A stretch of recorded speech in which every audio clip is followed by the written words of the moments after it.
Betsy Tacy. Maud Hart Lovelace. There was a time when meadow, grove, and stream, the earth, and every common sight, to me did seem apparelled in celestial light, the glory and the freshness of a dream. William Wordsworth. Author's note. I cannot remember back to a year in which I did not consider myself to be a writer, and the younger I was the bigger the capital W. Back in Mankato I wrote stories in notebooks and illustrated them with pictures cut from magazines. When I was 10 my father, I hope at not too great expense, had printed a booklet of my earliest rhymes. Soon after I started bombarding the magazines and sold my first story when I was 18. For a long time now I have been happily absorbed in a succession of books for children, chiefly the Betsy Tacy series. I began these by pure accident.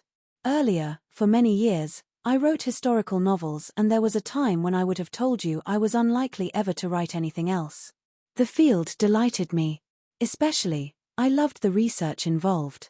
I was well into my 4th novel when our daughter Miriam was born, quite unexpectedly, because we had been married 14 years.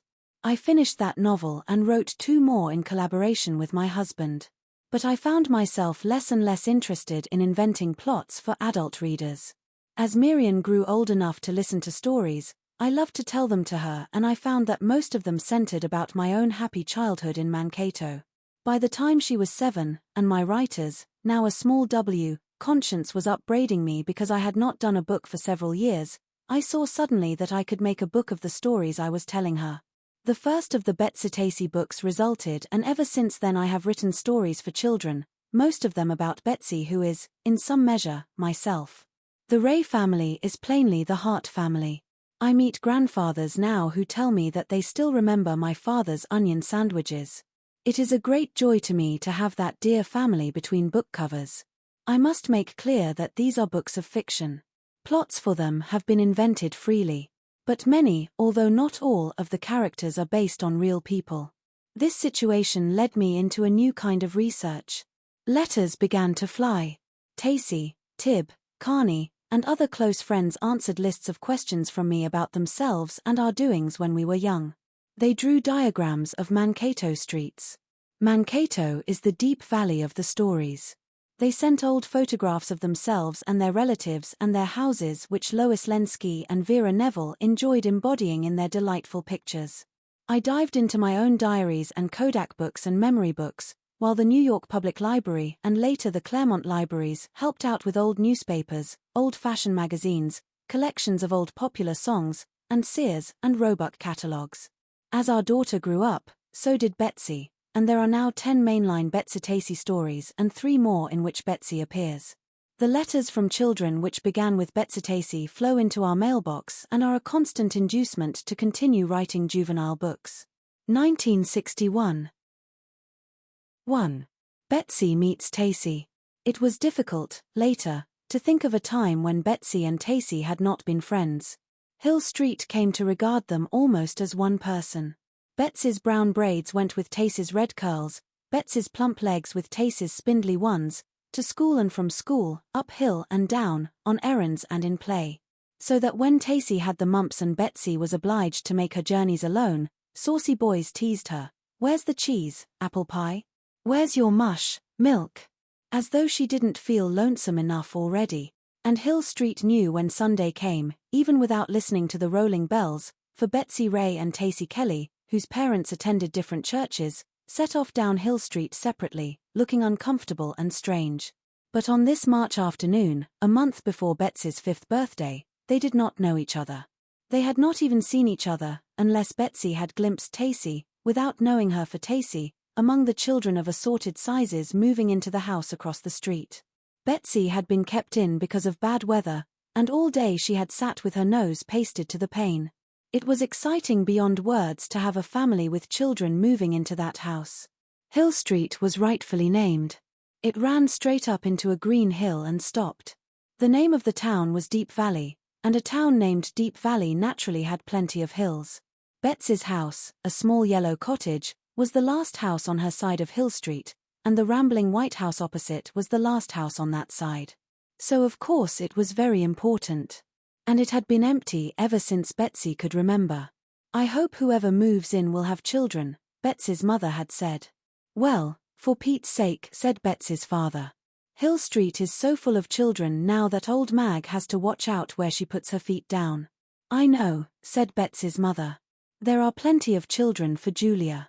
Julia was Betsy's sister, 8 years old. "And there are dozens of babies. But there isn't one little girl just Betsy's age. And that's what I'm hoping will come to the house across the street." That was what Betsy hoped, too. And that was what she had been watching for all day as she sat at the dining room window. She was certain there must be such a little girl. There were girls of almost every size and boys to match, milling about the moving dray and in and out of the house. But she wasn't sure. She hadn't absolutely seen one. She had watched all day, and now the dining room was getting dark. Julia had stopped practicing her music lesson, and Mrs. Ray had lighted the lamp in the kitchen. The March snow lay cold and dirty outside the window, but the wind had died down, and the western sky, behind the house opposite, was stained with red. The furniture had all been carried in, and the dray was gone. A light was shining in the house. Suddenly the front door opened, and a little girl ran out. She wore a hood beneath which long red ringlets spattered out above her coat. Her legs in their long black stockings were thin. It was Tacy, although Betsy did not know it. She ran first to the hitching block, and bounced there on her toes a minute, looking up at the sky and all around. Then she ran up the road to the point where it ended on the hill. Some long-gone person had placed a bench there. It commanded the view down Hill Street. The little girl climbed up on this bench and looked intently into the dusk. "I know just how she feels," thought Betsy with a throb. "This is her new home. She wants to see what it's like." She ran to her mother. "Mama," she cried. "There's the little girl my age. Please let me go out. Just a minute. Please." Mrs. Ray was moved by the entreaty. She looked out at the colored sky. "It does seem to be clearing up," she said. "But you could only stay a minute. Do you want to go to the bother of putting on your things?" "Oh, yes, yes. Overshoes and mittens and everything?" "Yes, really." Betsy flew to the closet, but she could not find her pussy hood. The mittens were twisted on the string inside her coat. "Mama, help me, please. She'll be gone." "Help her, Julia," called Betsy's mother, and Julia helped, and at last the pussy hood was tied, and the coat buttoned, and the overshoes buckled, and the mittens pulled on. Outside the air was fresh and cold. The street lamp had been lighted. It was exciting just to be out at this hour, even without the prospect of meeting the new little girl. But the new little girl still stood on the bench looking down the street. Betsy ran toward her. She ran on the sidewalk as far as it went. Then she took to the frozen rutty road, and she had almost reached the bench when the little girl saw her. "Hello," called Betsy. "What's your name?" The other child made no answer. She jumped off the bench. "Don't go," cried Betsy. "I'm coming." But the other child without a word began to run. She brushed past Betsy on her headlong flight down the hill. She ran like a frightened rabbit, and Betsy ran in pursuit. "Wait, wait," Betsy panted as she ran. But the new child would not stop. On fleet, black-stockinged legs she ran, faster than Betsy could follow. "Wait, wait," pleaded Betsy, but the child did not turn her head. She gained her own lawn, floundered through the snow to her house. The entrance to her house was through a storm shed. She ran into this and banged the door. The door had a pane of glass in the front, and through that pane she stared fearfully at Betsy. Betsy stood still, winking back tears, a mittened finger in her mouth. At last she turned and trudged slowly back through the snowy dark to her house. She had almost reached her porch when the door of the storm shed opened. The new little girl stuck out her head. "Tacy," she shouted. "You needn't call names," Betsy shouted back. Tacy was shouting her own name, really, but it was such an odd one, Betsy didn't understand. She trudged on into the house. The lamp hanging over the dining room table was lighted now. A delicious smell of fried potatoes floated from the kitchen. "Well," her mother called out cheerfully. "Did you get acquainted?" "What's her name?" asked Julia. "I don't know. I don't like her. I'm mad at her," said Betsy. It was all she could do not to cry. That was as near as Betsy and Tacy ever came to a quarrel. And of course it didn't count. For they weren't friends yet. They began to be friends next month, in April, at Betsy's birthday party. 2. Betsy's birthday party. The time in between was lost because of bad weather. It was filled with snowing and blowing, raining and sleeting. It seemed as though spring never would come. But up in the hills parquet flowers were lifting their purple heads, and down in the valley beside the frozen river, the willow twigs were yellow. Birds were back from the south, shivering red-winged blackbirds and bluebirds and robins. Betsy and Tacy peeped out their windows at them, and if they saw each other they made faces and pulled down the blinds.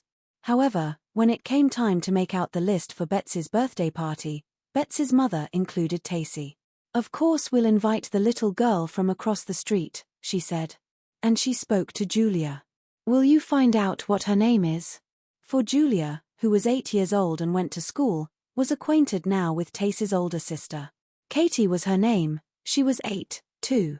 Julia came home next day at noon and said, "Her name is Tacy." "Tacy," said Betsy. "Tacy." She felt herself growing warm. She knew then for the first time that Tacy hadn't been calling names when she put her head around the storm shed door, but had meant to say that she wanted to be friends after all. "It's an odd name," said Mrs. Ray. "What does it stand for?" "Anastasia." "She's Anna Anastasia." So Mrs. Ray wrote out the invitation, inviting Tacy to Betsy's birthday party. She invited Katie, too, to be company for Julia. She invited 15 boys and girls in all. "I hope to goodness it will be nice weather," said Betsy's mother. "Then they can play out of doors." For the Ray house was small.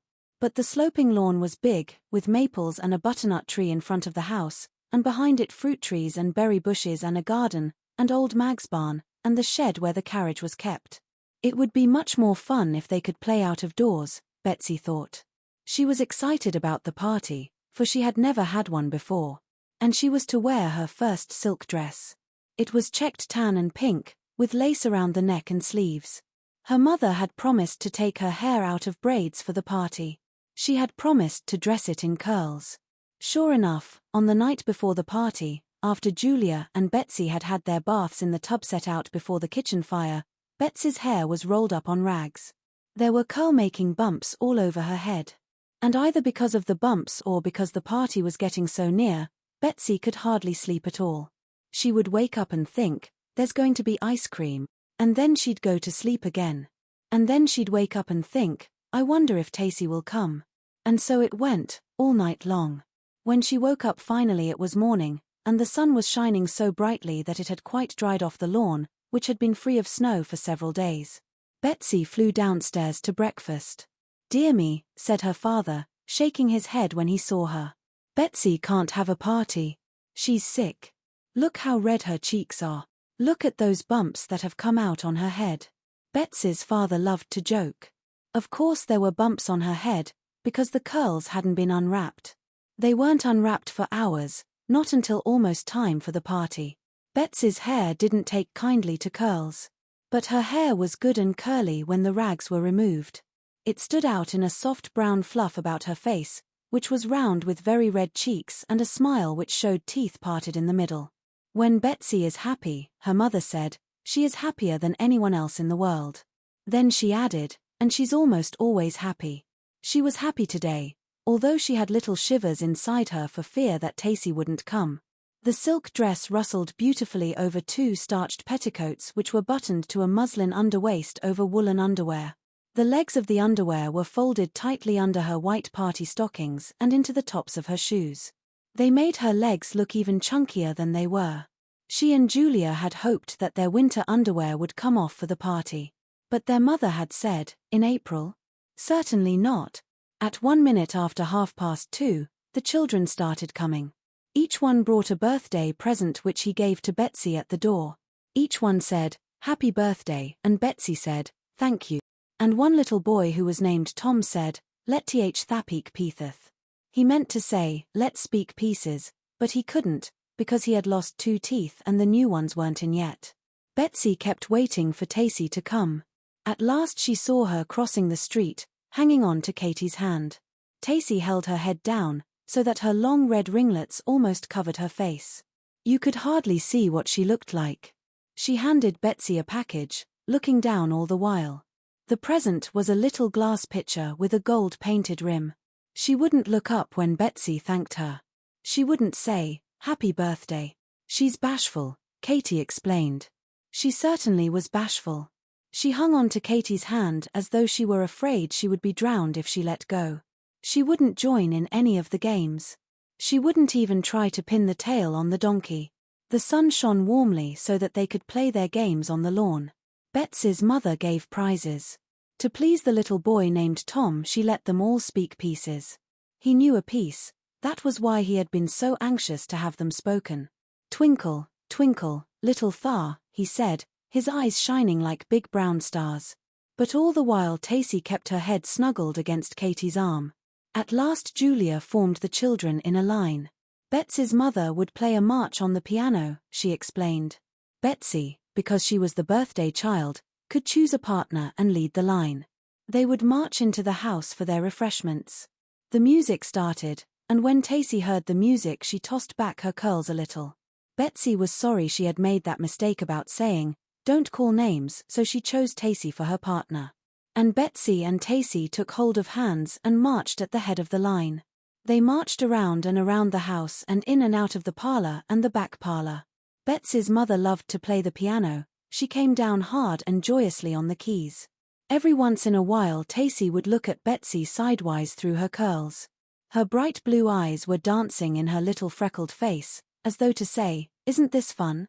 They marched, and at last they were told to lead the way to the dining room. There the cake was shining with all its 5 candles, and a dish of ice cream was set out for every child.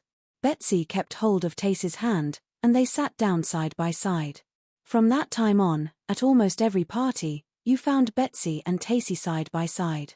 Betsy was given beautiful presents at that 5th birthday party.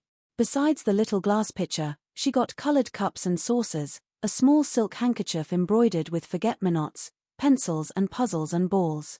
But the nicest present she received was not the usual kind of present. It was the present of a friend. It was Tacy. 3. Supper on the hill.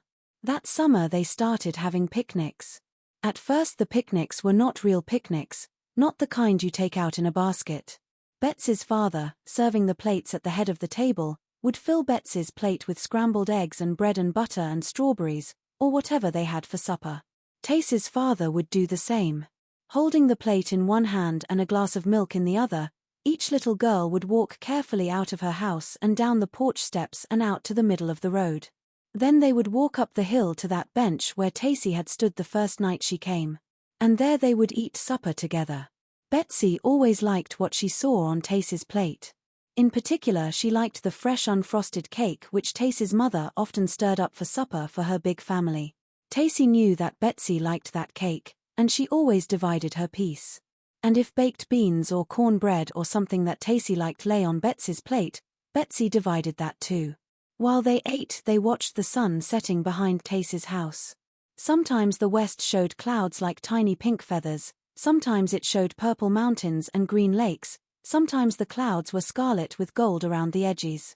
Betsy liked to make up stories, so she made up stories about the sunset.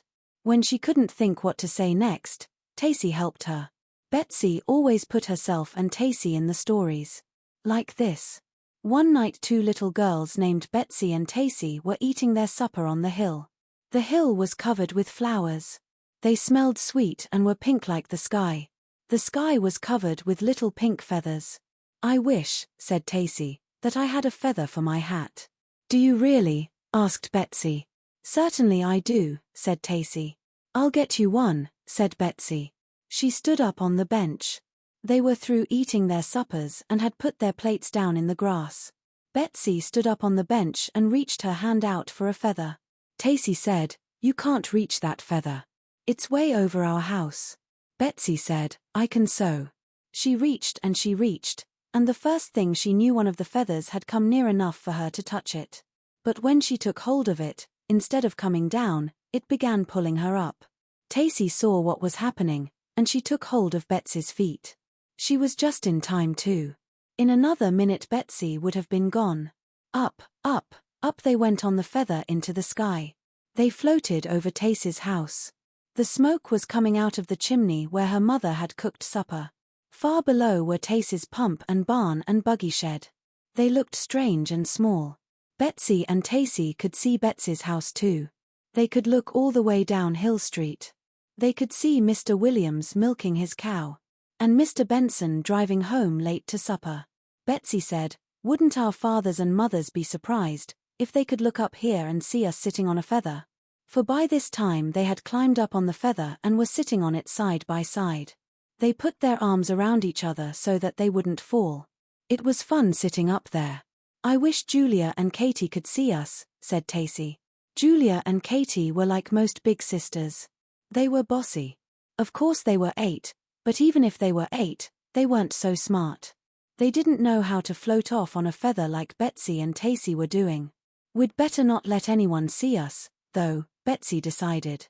"They'd think it was dangerous. They wouldn't let us do it again, and I'd like to do it every night." "So would I," said Tacy. "Tomorrow night, let's float down over the town and see Front Street where the stores are." "And the river," said Betsy. "And the park," said Tacy. "Page Park with the white fence around it and the picnic benches and the swings. We may even go there to eat our supper some night," Betsy said. "Let's go some night when your mother has baked cake." "Do you suppose we could hold on to our plates?" asked Tacy. "When we were riding on this feather?" "We'd have to hold tight," Betsy said, and they looked down. It made them dizzy to look down, they were so high up. Tacy began to laugh. "We'd have to be careful not to spill our milk," she said. "We might spill our milk on Julia and Katie," Betsy cried. "I wouldn't care if we did. It would make them mad, though." And at the thought of spilling milk on Julia and Katie and making them mad, they laughed so hard that they tipped their feather over. It went over quick like a paper boat, and they started falling, falling, falling. But they didn't fall too fast. It was delicious the way they fell, like a swallow sinking down, down, down, to the very bench where they had been sitting. Only now the sunset had dimmed a little and the grass was cold with dew, and down in their dooryards Betsy's mother and 1 or 2 of Tacy's brothers and sisters were calling, "Betsy, Tacy, Betsy, Tacy." Betsy and Tacy looked at each other with shining eyes. "Don't forget it's a secret," Betsy said, "that we can go floating off whenever we like." "I won't forget," said Tacy. "Tomorrow night we'd better bring jackets, if we're going down to Front Street." "I felt a little cold sitting up on that feather, didn't you?" "Yes," said Tacy, wriggling her bare toes. "I wished I was wearing my shoes." Betsy called Betsy's mother. Tacy called 4 or 5 of Tacy's brothers and sisters. "We're coming," called Betsy and Tacy, and they picked up their plates and glasses and came slowly down the hill. That was the kind of picnic they went on at first. Later, when they grew older, they packed their picnics in baskets. 4. The piano box. Betsy and Tacy soon had places which belonged to them. The bench on the hill was the first one. The second one, and the dearest for several years, was the piano box. This was their headquarters, their playhouse, the center of all their games. It stood behind Betsy's house, for it had brought that same piano on which Julia practiced her music lesson and which Betsy's mother had played for Betsy's party. It was tall enough to hold a piano, so of course it was tall enough to hold Betsy and Tacy. It wasn't so wide as it was tall, they had to squeeze to get in. But by squeezing just a little, they could get in and sit down. Julia and Katie couldn't come in unless they were invited. This was Betsy's and Tacy's private corner. Betsy's mother was a great believer in people having private corners, and the piano box was plainly meant to belong to Betsy and Tacy, for it fitted them so snugly. They decorated the walls with pictures cut from magazines. Tacy's mother gave them a bit of rug for the floor. They kept their treasures of stones and moss in a shoe box in one corner. One side of the piano box was open. As Betsy and Tacy sat in their retreat, they had a pleasant view. They looked into the backyard maple, through the garden and the little grove of fruit trees, past the barn and buggy shed, up to the big hill. This was not the hill where the picnic bench stood. That was the little hill which ended Hill Street. Hill Street ran north and south, But the road which climbed the big hill ran east and west. At the top stood a white house, and the sun rose behind it in the morning. Sitting in their piano box one day, Betsy and Tacy looked at the big hill. Neither of them had ever climbed it. Julia and Katie climbed it whenever they pleased. "I think," said Betsy, "that it's time we climbed that hill." So they ran and asked their mothers. Betsy's mother was canning strawberries. "All right," she said. "But be sure to come when I call." "All right," said Tacy's mother. "But it's almost dinner time." Betsy and Tacy took hold of hands and started to climb. The road ran straight to the white house and the deep blue summer sky. The dust of the road was soft to their bare feet. The sun shone warmly on Betsy's braids and on Tacy's bright red curls. At first they passed only Betsy's house and her garden and orchard and barn. They had gone that far before. Then they came to a ridge where wild roses bloomed in June. They had gone that far, picking roses. But at last each step took them farther into an unknown country. The roadside was crowded with midsummer flowers, big white daisies and small fringed daisies, brown-eyed Susans and Queen Anne's lace. On one side of the road, the hill was open. On the other it was fenced, with a wire fence which enclosed a cow pasture. A brindle cow was sleeping under a scrub oak tree. "Just think," said Betsy. "We don't even know whose cow pasture that is." "We don't even know whose cow that is," said Tacy. "Of course it might be Mr. William's cow." "Oh, no," said Betsy. "We've come too far for that." They plodded on again. The sun seemed warmer and warmer. The dust began to pull at their feet. They turned and looked back. They could look down now on the roofs of their homes, almost as they had done the night they rode the feather. "We've come a dreadful way," said Tacy. "If we were sitting in our piano box, we could see ourselves up here. We would wonder who were those two children climbing the big hill." "Maybe we ought to stop," said Tacy. "Let's go just a little farther," Betsy said. But in a moment she pointed to a fat thorn apple tree on the unfenced side of the road. "That would be a nice place to stop," she suggested. And they stopped. Under the thorn apple tree was a deep, soft nest of grass. The two little girls sat down and drew their knees into their arms. They could see farther now than the treetops of Hill Street. They could see the roof of the big red schoolhouse where Julia and Katie went to school. A squirrel whisked down the tree to look at them. A phoebe sang, "Phoebe, Phoebe," over and over again. A hornet buzzed in the noonday heat, but did not come too near. "Let's live up here," Betsy said suddenly. Tacy started. "You mean all the time?" "All the time. Sleep here and everything." "Just you and me?" Tacy asked. "I think it would be fun," said Betsy. She jumped up and found a broken branch. "This is the front of our house," she said, laying it down. Tacy brought a second branch and laid it so that the two ends left a space between. "This is our front door," she said. "This is our parlor," said Betsy. "Where this stone is. Company can sit on the stone." "And this is our bedroom," said Tacy. "If your mother will let us have her big brown shawl to sleep on, my mother will give us a pillow, I think." They worked busily, making their house. "But Betsy," said Tacy after a time, "what will we have to eat?" Betsy looked thoughtfully about her. "Why, we'll milk the cow," she said. "Do you think we could?" "Course we could. You hold him and I'll milk him." "All right," said Tacy. "Only not just yet. I'm not hungry yet." Betsy rolled her eyes upward. "We can have thorn apples too," she said. "That's right," said Tacy happily. "We can have thorn apple pie." They started picking thorn apples. But after a moment Betsy interrupted the task. "And I like eggs," she said. Something firm and determined in her tone made Tacy look around hurriedly. Betsy was looking at a hen. It was a red hen with a red glittery breast. It had wandered up the hill from some backyard in Hill Street, perhaps. Or down the hill from the big white house. Betsy and Tacy could not tell.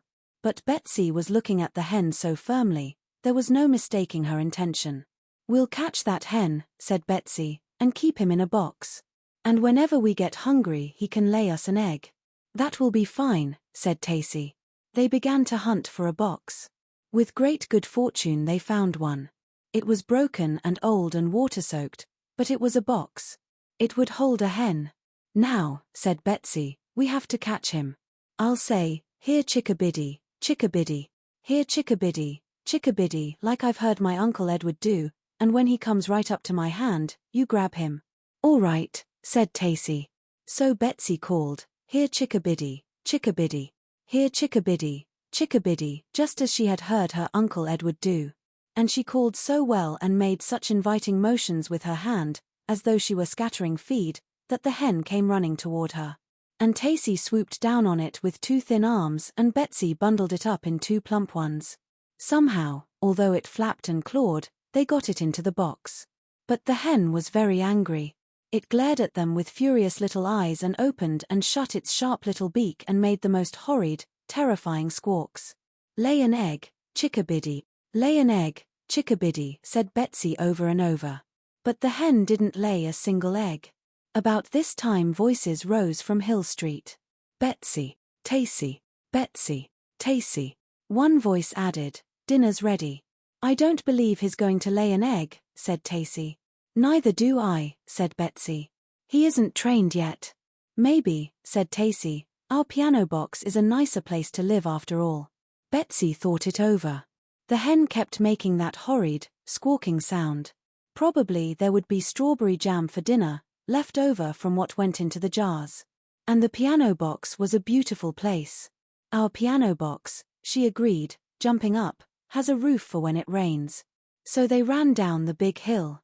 We climbed the big hill, they shouted joyously to Julia and Katie who had been doing the calling. Pooh! We climb it often, Julia and Katie said. 5. The first day of school. When September came, Betsy and Tacy started going to school. Julia took Betsy and Katie took Tacy, on the opening day. Betsy's mother came out on the steps of the little yellow house to wave goodbye, and Tacy's mother came out on her steps, too, along with Tacy's brother Paul and Bea, the baby, who weren't old enough yet to go to school. Betsy was beaming all over her round rosy face. Her tightly braided pigtails, with new red ribbons on the ends, stuck out behind her ears. She wore a new plaid dress which her mother had made, and new shoes which felt stiff and queer. Tacy's mother had brushed the ringlets over her finger till they shone. They hung as neat as sausages down Tacy's back. Tacy had a new dress, too, navy blue, it was, because she had red hair. But where Betsy was beaming, Tacy was frowning. She held her head down and dragged from Katie's hand. She was bashful, that was the trouble. Betsy had almost forgotten how bashful Tacy could be. Tacy wasn't bashful with Betsy anymore, but she was very bashful starting to school. She'll get over it, said Katie, and they set off down Hill Street. The maples were beginning to turn yellow, but the air was soft and warm. It smelled of the smoke from Grandpa William's bonfire. We're going to school, Grandpa Williams, Betsy called to him. That's fine, said Grandpa Williams. Tacy said nothing. They went down Hill Street to the vacant lot. It was knee-deep with goldenrod and asters. It would have been fun to stop and play there, if they hadn't been going to school. But they cut through by a little path and came out on Pleasant Street. There on the corner on a big green lawn stood a chocolate-colored house. It had porches all around it, a tower on the side, and a pane of colored glass over the front door. It was a beautiful house, but they had no time to look at it. They were busy going to school. They crossed the street and turned the corner and came to a little store. That's Mrs. Chubbuck's store, Julia explained. That's where you go to buy gumdrops and chocolate men if anyone's given you a penny. I wish that someone had given me a penny. Don't you, Tacy? Betsy asked. Tacy didn't answer. Just beyond Mrs. Chubbuck's store, they came to the schoolyard. They came first to the boys' yard, a big sandy yard with one tree. On the other side of the schoolhouse was the girls' yard, which looked much the same. But the girls' yard had more trees.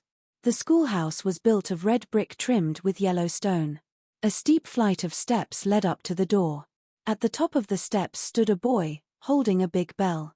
When he rang that bell, Julia explained, it was time for school to begin. Oh, said Betsy. I wish that I could be the one to ring the bell. Don't you, Tacy? Tacy didn't say a word. The girls playing in the schoolyard came crowding around Julia and Katie to see their little sisters. Tacy shook her long red curls over her face. Between the curls her face was as red as a beet. She wouldn't look up. She didn't look up until the boy at the head of the steps began to ring the bell. Ding, dong, went the bell. Tacy jumped like a scared rabbit and pulled at Katie's hand. She pulled away from the schoolhouse because she didn't want to go in. But Katie was stronger than Tacy. Besides, she was the kind of person who never gave up. So she pulled harder than Tacy and got her to the baby room door. Julia had already taken Betsy to the door, and had said to Miss Dalton, the teacher, "This is my little sister Betsy." Now Katie said, "This is my little sister Tacy." And she added, "She's very bashful." "Never mind," said Miss Dalton, smiling brightly. "I'll take care of that. I'll put her right by me." And she placed a little chair beside her desk and put Tacy into that. Tacy didn't like it. Betsy could tell from the way she scrunched down and hid herself beneath her curls. She liked it less than ever when Betsy was put far away at a regular desk in one of the rows of desks which filled the room. But Miss Dalton was too busy to notice. Julia and Katie went out, the door closed, and school began. If it hadn't been for Tacy's looking so forlorn, Betsy would have liked school. The windows were hung with chains made from shiny paper. On the blackboard was a calendar for the month of September drawn with colored chalk. And Miss Dalton was pretty. She looked like a canary. But it was hard for Betsy to be happy with Tacy, such a picture of woe. Instead of looking better, Tacy looked worse and worse. She gazed at Betsy with pleading eyes, and her face was screwed up as though she were going to cry. "She's going to cry," someone whispered in Betsy's ear. It was the little boy named Tom. "Oh," cried Betsy. "You've got your teeth." She knew because now he said S as well as she did. Besides, she could see them, 2 brand new teeth, right in the front of his mouth. "Yes, I got them young," said Tom. He sat at the desk behind Betsy's. Betsy was glad when recess time came. They formed in 2 lines and marched out of the room and through the front door and down the stairs. The girls skipped off to the playground at the left, the boys to the one at the right. Now, thought Betsy, she would find Tacy and tell her not to be bashful. But when she looked about for Tacy, Tacy was nowhere to be seen. Betsy ran to the sidewalk and looked down the street. Flying red ringlets and twinkling thin black legs were almost out of sight. "Stop, Tacy, stop," cried Betsy. She ran in pursuit. But it was no use. Tacy could always run faster than Betsy. She ran faster now. At last, however, she slowed down so that Betsy could catch up. They had reached Mrs. Chubbuck's store. "Tacy," cried Betsy, "we're not supposed to leave the yard." "I'm going home," said Tacy. She was crying. "But you can't. It's not allowed." Tacy only cried. She cried harder than Betsy had ever seen her cry. She wrinkled up her little freckled face. Tears ran over her cheeks and dropped into her mouth and spotted the navy blue dress. Ding, dong, went the schoolhouse bell. It meant that recess time was over. "Come on, Tacy. We've got to go back." Tacy cried harder than ever. The lines of marching children vanished into the schoolhouse. A strange calm settled upon the empty yard.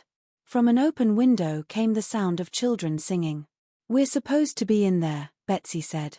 She felt a queer frightened lump inside. "You go back if you want to," said Tacy between sobs. "I won't go back without you," said Betsy.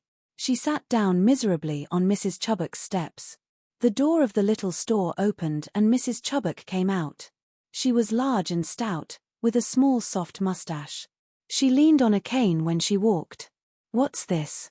What's this?" she asked. "Why aren't you in school?" We, said Betsy. Her lip trembled. "Aren't you supposed to be in school?" "Yes, we are. But she's bashful." "Runaways, eh?" said Mrs. Chubbuck. At the sound of the dread word, Betsy's eyes filled with tears. That was what they were exactly. Runaways. That was a terrible thing to be. How could she go home from school and tell her mama? Would they ever be allowed to go to school again? Betsy too began to cry. Once started, Betsy cried as hard as Tacy. Harder, perhaps. And when Tacy heard Betsy cry, she took a fresh start. They held each other tight and wailed. Now, said Mrs. Chubbuck. She limped back into her store. When she came out, she opened her 2 hands and each of them held a little chocolate man. Do you eat the head first or the legs first? Mrs. Chubbuck asked. Betsy ate the head first and Tacy ate the legs first.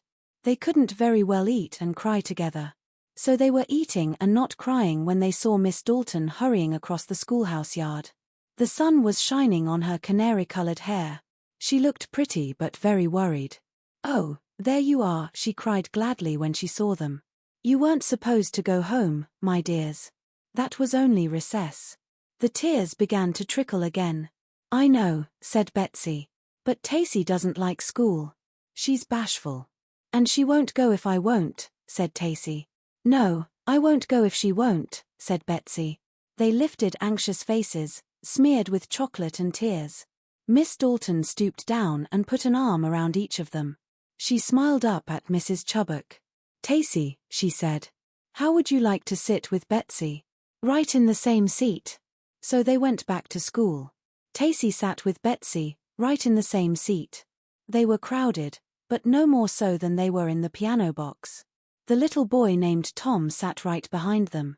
And after that Tacy liked school. Betsy had liked it all the time. 6. The Milkman Story. Every morning Betsy called for Tacy, so that they could walk to school together. Betsy came to Tacy's house a little early, usually, to be there when Tacy had her hair combed. There was a painful fascination in this business, for Tacy always cried. Her ringlets were tangled after her night's sleep. When she washed for breakfast, they were merely tied back with a ribbon. Tacy's mother was busy getting breakfast for 13, and Tacy's curls took time. After breakfast the time for curls arrived. Tacy began to cry at sight of the comb. Betsy's eyes grew round and she swayed back and forth as she watched. But she cried harder than that, the first day of school, Mrs. Kelly. Then she must have cried pretty hard that day, Mrs. Kelly would answer. Keep still, Tacy. I'm trying not to hurt. Mrs. Kelly was stout and gentle. She was like a large, anxious dove. She was different from Betsy's mother who was slim and red-headed and gay. Betsy's mother knew how to scold as well as to laugh and sing. But Tacy's mother never scolded. If I tried to scold 11 I'd be scolding all the time, she explained to Betsy one day. After the curls were brushed over Tacy's mother's finger, Betsy and Tacy started off to school. They walked to school together, and they walked home together. Back and forth together, every day. At first it was autumn. There were red and yellow leaves for Betsy and Tacy to scuffle underfoot. Then the leaves were brown, then they were blown away. That was in the grey time named November. Then came the exciting first snow, and this was followed by more snow and more. At last the drifts rising beside the sidewalk were higher than their heads. Betsy and Tacy lay down in the drifts and spread out their arms to make angels. They rolled the snow into balls and had battles with Julia and Katie. They started a snowman in the vacant lot, and added to him day after day until, before a thaw came, he was as fat as Mrs. Chubbuck. The snow was fun while there was sun to glitter on it from a sky as bright and blue as Tacy's eyes.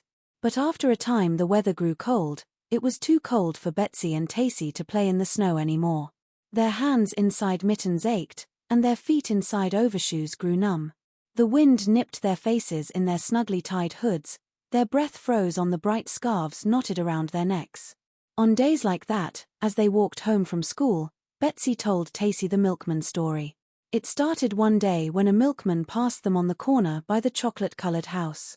His wagon was running on runners, and it wasn't an ordinary wagon, it looked like a little house. The milkman sat covered with buffalo robes, and from deep in shadows came the glimmer of a fire. It might have come from the milkman's pipe, but Betsy and Tacy thought that it came from a little stove inside the milkman's wagon. That gave Betsy the idea for a story. The story went differently on different days, but one day it went like this. 2 little girls named Betsy and Tacy were walking home from school. It was very cold. I wish we could catch a ride, said Tacy. And just at that moment a milkman came riding by. He was riding in a wagon which looked like a little house. He had a little stove inside. He said to Betsy and Tacy, "Hello, little girls. Wouldn't you like a ride in this wagon? I'm through delivering milk, so you can have it for yourselves." Betsy and Tacy said, "Thank you very much," and the milkman jumped out, and they jumped in. And the milkman went away. But before he went away he said, "You don't need to drive that horse. It's a pretty cold day for keeping hold of reins. Just wind the reins around the whip." So Betsy and Tacy wound the reins around the whip, and they said to the horse, "Take us home, horse." The milkman's horse was a magic horse, but nobody knew it except the milkman and Betsy and Tacy. The horse started off over the snow. The sleigh bells jingled on his back, and the wagon ran so smoothly that it hardly joggled Betsy and Tacy. They were sitting beside the little stove in the very inside of the wagon. They were sitting on two little stools beside the stove. In just a minute they were as warm as toast. It was cozy sitting there with the wagon sliding along. Only by and by Tacy said, "I'm hungry." And Betsy said, "That's funny. Look what I see." And she pointed over to a corner of the wagon, and there were two baskets. One was marked, Betsy, and one was marked, Tacy. They were covered with little red cloths. Betsy and Tacy took off these cloths and spread them on their knees, and they looked into their baskets. Each one found a cup of cocoa there. It was hot. It was steaming. And it hadn't spilled a drop. That was because the milkman's wagon was magic like his horse. And beside each cup of cocoa were donuts. They were hot too. They smelled like Mrs. Ray's donuts smell when she lifts them out of the lard on a fork. They smelled good. There were plenty of donuts for Betsy and plenty for Tacy. "Isn't this fun?" Tacy said. "Riding along in the milkman's wagon and eating donuts." Just then the horse turned his head. "Those donuts smell good," he said. "Oh, excuse me," said Betsy and Tacy. "We didn't know that horses ate donuts." "Well, I do," said the horse. "Of course I'm a magic horse." And Betsy and Tacy put 3 donuts on the whip and they held out the whip and the horse opened his mouth and the donuts dropped right in. "Thank you," said the horse. "I'll take you home every day it's cold. I'll meet you where I met you today, on the corner by the chocolate-colored house." In a minute he turned his head and said, "Of course it's a secret." "Oh, yes," said Betsy and Tacy. "We understand that." They had come so far now that they had come to Hill Street Hill. They were halfway up. They put their cups back in the baskets and covered the baskets with the red cloths, and they climbed out of the wagon. "Thank you, horse," they said. "You're welcome," said the horse. They were almost up Hill Street Hill, and they weren't cold at all, hardly, on account of the ride they'd had. Julia and Katie were just ahead. "Hurry up," they called. "Hurry up so you don't get frostbite." "Frostbite," said Betsy and Tacy, and they looked at each other and laughed. "We're warm as toast," said Betsy, stamping her feet. "We're hardly cold at all," said Tacy, swinging her arms. Betsy said to Tacy, "Let's go ask your mama if you can't bring your paper dolls and come over to my house to play." "Yes, let's," said Tacy. "I hope we meet that milkman again tomorrow." "Don't you, Betsy?" "Those were good donuts," said Betsy. "Maybe my mama will give us some more." 7. Playing paper dolls. Quite often, after school, Betsy and Tacy went to Betsy's house and played paper dolls. Betsy and Tacy liked paper dolls better than real dolls. They wanted real dolls too, of course.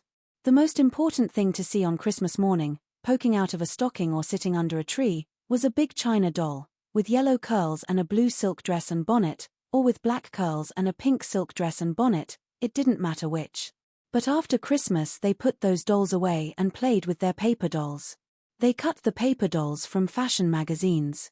They could hardly wait for their mother's magazines to grow old. Mrs. Benson didn't have any children, so she saved her fashion magazines for Betsy and Tacy. And when Miss Mead, the sewing woman, came to Betsy's house, she could be depended upon to leave a magazine or two behind. The chief trouble Betsy and Tacy had was in finding pictures of men and boys. There had to be father dolls and brother dolls, of course. The tailor shops had men's fashion sheets. But those fashion sheets were hard to get.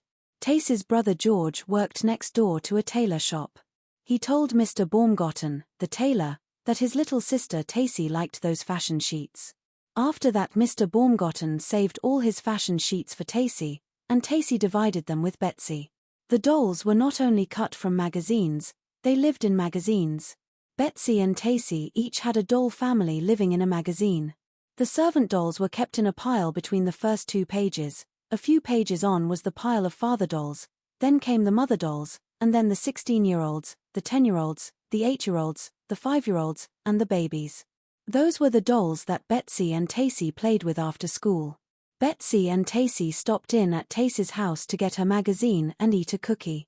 Then they went on to Betsy's house, and when Betsy had kissed her mother and both of them had hung their wraps in the little closet off the back parlor, Betsy brought out the magazine in which her doll family lived. "Shall we play here beside the stove, Mama?" she asked. "Yes, that would be a good place to play," said Mrs. Ray, and it was. The fire glowed red through the isinglass windows of the big hard coal heater. It shone on the wild horses' heads which ran in a procession around the shining nickel trim. Up on the warming ledge the tea kettle was singing. Underneath the stove, on the square metal plate which protected the green flowered carpet, Lady Jane Grey, the cat, was singing too. She opened one sleepy eye but she kept on purring as Betsy and Tacy opened their magazines. "What shall we name the 5-year-old today?" Tacy asked Betsy. The 5-year-olds were the most important members of the large doll families. Everything pleasant happened to them. They had all the adventures. The 8-year-olds lived very dull lives, and they were always given very plain names. They were Jane and Martha, usually, or Hannah and Jemima. Sometimes Betsy and Tacy forgot and called them Julia and Katie. But the 5-year-olds had beautiful names. They were Lucille and Evelyn, or Madeline and Millicent. "We'll be Madeline and Millicent today," Betsy decided. They played that it was morning. The servant dolls got up first. The servant dolls wore caps with long streamers and dainty ruffled aprons. They didn't look at all like the hired girls of Hill Street. But like hired girls they got up bright and early. The fathers and mothers got up next. Then came the children beginning with the oldest. The 5-year-olds came dancing down to breakfast in the fingers of Betsy and Tacy. "What are you planning to do today, Madeline?" Betsy's father doll asked his 5-year-old. "I'm going to play with Millicent, Papa." Madeline and Millicent pronounced Papa, Papa. "And I'm going to play with Jemima," said Betsy's 8-year-old who was named Hannah today. "No, Hannah," said her father. "You must stay at home and wash the dishes. But Madeline may go. Wouldn't you like to take the carriage, Madeline? You and Millicent could go for a nice ride. Here is $1 in case you want some candy." "Oh, thank you, Papa," said Madeline. She gave him an airy kiss. Meanwhile Tacy's dolls were talking in much the same way. Both father dolls were sent quickly down to work, the mothers went shopping, the babies were taken out in their carriages by the pretty servant dolls, and the older children were shut in the magazines. Then Betsy and Tacy each took her 5-year-old in hand, and the fun of the game began. First they went to the candy store under the patent rocker. Madeline's dollar bought an enormous quantity of gumdrops and candy corn. Next they sat down in their carriage which was made of a showbox. There were 2 strings attached, and Betsy and Tacy were the horses. Madeline and Millicent took a beautiful ride. They climbed the back parlor sofa. That was a mountain. "Let's have a picnic," said Madeline. So they did. They picnicked on top of a pillow which had the head of a girl embroidered on it. They swished through the dangling bamboo curtains which separated the back parlor from the front parlor. And in the front parlor they left their carriage again. They climbed the piano stool. That was a merry-go-round, and of course they had a ride. After calling on Mrs. Vanderbilt, who lived behind the starched lace curtains at the front parlor window, and Mrs. Aestia, who lived under an easel which was draped in purple silk, they slipped by way of the dining room into the back parlor again. And here they met with their greatest adventure. The Betsy horse began to rear and snort. "What's the matter?" asked the Tacy horse. "A tiger. A tiger," cried the Betsy horse. She jumped and kicked. The Tacy horse began to jump and kick too, looking about her for the tiger. Lady Jane Grey was awake and washing her face. "She's getting ready to eat us," cried the Betsy horse, leaping. "Help!" cried the Tacy horse, leaping too. They leaped so high that they overturned the carriage. Out went Madeline and Millicent on the highway of the green-flowered carpet. "We're running away," shouted the Betsy horse. "Whoa! "Whoa!" shouted the Tacy horse. They ran through the rattling bamboo curtains into the front parlor. There they stopped being horses and raced back, out of breath, to be Madeline and Millicent again. Lady Jane Grey loved to play with paper. She entered obligingly into the game. "He's biting me," shrieked Madeline. "He's scratching me," shrieked Millicent. The tiger growled and pounced. Madeline and Millicent were rescued just in time. The father dolls rushed up and seized them and jumped into the coal scuttle. Lady Jane Grey jumped in too and jumped out looking black instead of grey, and Betsy and Tacy scrambled in the coal scuttle trying to fish out the father dolls before they got too black. There were never enough father dolls, in spite of Mr. Baumgarten. Julia and Katie came in just then from skating. The opening door brought in a rush of winter cold and dark. "Well, for goodness sake," they cried. "For goodness sake." They cried it so loud that Betsy's mother came in from the kitchen, where she was getting supper. "Betsy," she cried, "come straight out here and wash. And use soap and a washcloth and warm water from the kettle. You too, Tacy." "Yes, said Betsy and Tacy. When they had washed, they put their paper dolls back into the magazines. And Katie helped Tacy into her outside wraps and took her by the hand, and they started home. Right at the door, Tacy turned around to smile at Betsy. "Whoa," she said, instead of goodbye. "Gid-ap," said Betsy, instead of come again. "Whoa. Gid-ap. Whoa. Gid-ap," they said over and over. "Whatever are you two talking about?" said Julia and Katie crossly, which was just what Betsy and Tacy had hoped they would say. 8. Easter eggs. Julia and Katie were nice sometimes. They were nice when it came time to color Easter eggs. That happened a few days before Easter. It seemed to be still winter. There was lots of snow outside, and coal still went rattling into the back parlor stove, but Betsy and Tacy knew that spring was near. All of a sudden they didn't care a bit about sliding downhill on their sleds. All they could think or talk about was coloring Easter eggs. They colored the eggs in Betsy's kitchen. Tacy's little sister Beatrice was sick. She was B, the baby, and she was very sick. Mrs. Ray kept Katie and Tacy over at her house all she could. Julia and Katie put on big aprons and acted important, but not too important. They let Betsy and Tacy help, coloring the eggs. First they collected all the cups they could find which had handles missing and cracks along the sides. Then they dissolved the dye in warm water from the kettle, each color in a different cup. The eggs were placed in the cups for a while, and when they were taken out they were red or purple or orange. The colors were so bright, it was thrilling to look at them. On Easter morning everyone ate as many eggs as he could. At Betsy's house, they did. "I ate 3, said Betsy, when Tacy came running over to ask. "And my papa ate 5. "I ate 3, too, said Tacy. "And last year my brother George ate 10. But this year nobody paid much attention to eggs at our house, except Katie and Paul and me. That was because baby B was sick. They went to church, though, from Tacy's house. Everyone in the family went, except Tacy's mother who stayed home with B. And Tacy had a new hat, navy blue, because she had red hair. It was straw and showed her ears and had stiff gay flowers on the top. Betsy had a new hat which looked much the same, and she went to church too with her father and mother and Julia. Her mother sang in the choir, and the church smelled of lilies. Betsy liked Easter. She liked it especially after church, for Katie and Tacy came to dinner. They had chicken, and everyone was very well behaved. After dinner they sat by the back parlor stove and played with their colored eggs. Katie and Tacy were to stay until they were called for. By and by it grew dark. Mrs. Ray said, wouldn't it be fun if they could stay all night? Katie could sleep with Julia, and Tacy with Betsy. But after supper Mr. Kelly came over. Thank you very much, he said. But Mrs. Kelly wants the children home. Tacy put her colored eggs into the pocket of her coat. She went home and the next day she didn't come over. She didn't come over the next day, nor the next, for baby B died. Betsy's father and mother went to the funeral. Betsy was very lonesome for Tacy. The next morning she went out early before anyone was up. She often went out early in the summertime, Tacy did too.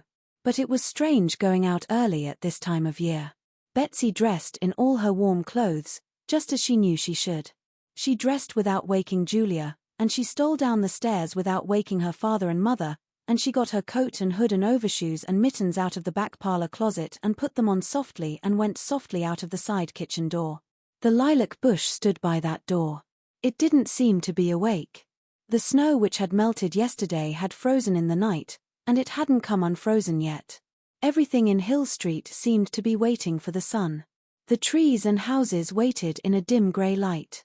Behind the White House which stood on the big hill, the sky was colored pink. Betsy walked over to Tacy's house and looked at the upstairs windows. Tacy must have known that Betsy would come over. After a while she came out of the house. She too had gotten up without waking a soul. She had put on everything warm, the way she knew her mamma would want her to, her coat and hood and overshoes and mittens. She even had her scarf tied around her neck. She and Betsy looked at each other, and then they started walking. "What shall we do?" asked Tacy. "Let's climb a tree," said Betsy. It wasn't the time of year for climbing trees, but Betsy and Tacy were great tree climbers. So they climbed a tree. They didn't climb Betsy's backyard maple, which was their favorite tree to climb. They went up the big hill until they found a tree with branches low enough to reach, and they climbed that and sat there. Somewhere a bird was singing a little up and down song. They couldn't see him but they could hear him. His busy up and down song was the only sound in the world. Hill Street was still sleeping, but the color in the sky was spreading. Gold sticks in the shape of a fan were sticking up over the hill. After a while Tacy said, "It smelled like Easter in the church. Bee looked awful pretty. She had candles all around her." "Did she?" asked Betsy. "But my mamma felt awful bad," said Tacy. Betsy said nothing. "Of course," said Tacy, "you know that Bee has only gone to heaven." "Oh, of course," said Betsy. But Tacy's lip was shaking. That made Betsy feel queer. So she said quickly, "Heaven's awful nice." "Is it?" asked Tacy, looking toward her. Her eyes were big and full of trouble. "Yes," said Betsy. "It's like that sunrise. In fact," she added, "that's it. We can't see it during the day, but early in the morning they let us have a peek." "It's pretty," said Tacy, staring. "Those gold sticks you see, those are candles," said Betsy. "There's a gold-colored light all the time. And there are harps to play on, they're something like pianos. But you don't need to take any lessons. You just know how to play." "Bee's having a good time up there," said Betsy, looking up into the sky. Tacy looked too. "Can she see us?" "Of course she can see us. She's looking down right now. And I'll tell you what tickles Bee. She knows all about heaven, and we don't. She's younger than we are, but she knows something we don't know. Isn't that funny? She's just a baby, and she knows more than we do. And more than Julia and Katie do," said Tacy. "Even more than our fathers and mothers do," said Betsy. "It's funny when you come to think of it." "She's a long way from home though," said Tacy. "But she gets all the news," said Betsy. "Do you know how she gets it?" "Why, from the birds. They fly up there and tell her how you are and what you're all doing down at your house." "Do they?" asked Tacy. And just at that moment, the little up and down song stopped, and there flew past them, going right up the hill, a robin redbreast. He was the first robin they had seen that spring, and he was as red as a red Easter egg. He flew up the hill fast, as though he knew where he was going. "He's going to see Bee, of course," Betsy said. "He'll be back in a minute." Tacy put her hand in her pocket, and it touched the colored Easter eggs she had brought from Betsy's house. "Betsy," she said, "do you suppose he'd take one of these Easter eggs to Bee?" "Of course he would," said Betsy. "The only trouble is how to give it to him." She looked about her. She looked up, and high up in the tree was a nest. It was a big ragged nest. It looked as though it had been there all winter. But it was a nest, it was a bird's house. "Give me the egg," she said. "Which one are you sending?" "The purple one," said Tacy. "It's the prettiest." "I'll put it in that nest," said Betsy. "The robin can take it up in his mouth." So Betsy took the purple egg, and she put it in the pocket of her coat.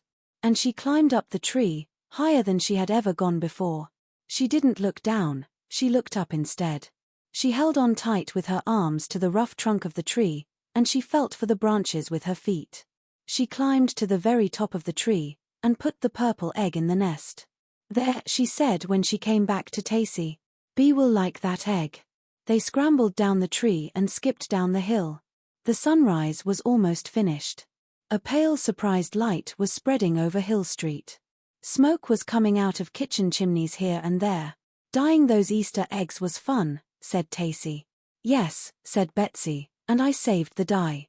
Mama was going to throw it out, but I teased her, and she let me have it." "What will we do with it?" asked Tacy. "I don't know exactly. But something. You'll see." So they skipped down the big hill to breakfast. They were hungry, too. And for once no one was calling Betsy and Tacy. No one was awake to call. 9. The Sand Store. That spring Betsy's father built a room on their house. He said, "What if our family should grow bigger? There's a bedroom for Mother and me, and one for Julia and Betsy. But what about Robert Ray Jr., when he comes along?" So he hired a mason and a carpenter, and they built another bedroom. It was downstairs, tucked into the corner between the back parlor and the kitchen. It was going to belong to Betsy's father and mother after all. Robert Jr. could have one of the upstairs bedrooms, Betsy's father said. Betsy and Tacy thought it was exciting to have a room built on. They played seesaw on the clean, good-smelling planks. They made curls for their dolls out of the fresh yellow shavings. They dug in the sand pile which the mason had left. That sand was what started the sand store. Betsy and Tacy had played store lots of times. The piano box had been first one kind of store and then another, the summer before. It had been a millinery store, full of hats made from maple leaves, and it had been a lemonade store, where they sold lemonade. Now it became a sand store, on account of the fresh new sand. It happened on the first, good, play-out Saturday in spring. The sun was warm over the earth. Robins and bluebirds and orioles flew in and out of the newly leaved maples, singing as they went. The air smelled sweet from the blooming plum trees in Betsy's father's orchard and the plumy purple lilacs by the side kitchen door. Julia and Katie had gone up on the hill to pick flowers. But Betsy and Tacy had stayed to play in the sand. The sand was so white and pretty that Betsy got an idea. "Let's put it in bottles and sell it," she said. "Where will we get the bottles?" asked Tacy. "Oh, we'll ask our mamas and Mrs. Benson," said Betsy. So she and Tacy ran to get the bottles. Betsy's mother gave them an olive bottle and a pickle bottle and a ketchup bottle. And Tacy's mother gave them a pickle bottle and a ketchup bottle and a big fat jar. And Mrs. Benson gave them a ketchup bottle and a pickle bottle and a perfume bottle with a blue-colored stopper. Betsy and Tacy washed all the bottles and took them to the sand pile. "Now we'll fill them," said Betsy, and they each began on a pickle bottle, putting the sand in with spoons. Tacy held her bottle up to the sun and looked at it. "I wish that sand was colored like our Easter eggs," she said. Then Betsy jumped up, and began to jump up and down. "Tacy," she cried, "I saved those Easter egg dyes. They're put away in bottles in our piano box." And sure enough, they were. They were hidden in a corner under a pile of yellow shaving curls, and some Sunday school cards and a box where a turtle had lived. There was green dye and yellow and purple and red and blue. Betsy and Tacy ran into their houses and got cups, the cups with handles missing and cracks along the sides. They emptied the dye into the cups and put sand into the dye, and they left it in the dye until it was colored. Then they spread it out on one of the new planks, each color in a different heap.